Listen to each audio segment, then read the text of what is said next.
This is the story of the donkey who shows up in the scrap pile. I'm Madeleine Lord. I collect scraps at a big metal yard near Boston, where there's a lot to choose from. I take them home to weld into sculptures.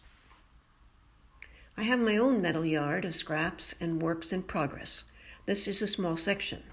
I'm retired, and I work on sculpture almost every day. I make drawings with scraps before welding. This is the start of a city. With animals, I start with the head. That's the most characteristic part and defines how big the finished piece will be.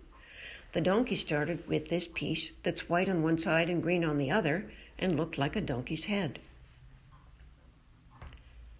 But it's flat, so I added a jaw on one side and an eye on the other. Then I composed the body fully dimensional. I found an angle scrap to make ears but had to trim them. The eye on this side is a cast iron decorative piece. The neck mane is composed of 2 rakes.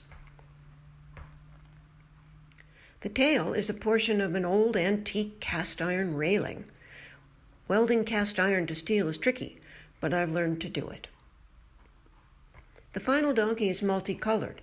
Many of the scraps I used because the shape was just right, but they were painted. I finished the work with many coats of lacquer spray. That donkey is 6 years old.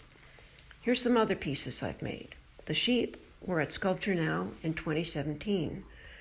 I made a giraffe 10 feet tall, and he's now in Boston at the Boston Federal Reserve Bank. His buddy, the ostrich, is in the same plaza around the corner. He's 6 feet tall. This horse, this equus, I made years ago with a young man.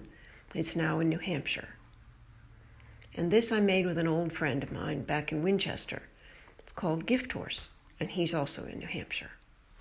The swan is just a couple years old, and he flew to Rhode Island. The scrappy goat was part of COVID. I didn't have many scraps left. The metal yard was closed, and so I put him together. And here's Donkey waiting patiently for his visit to the Mount SculptureNow in 2021.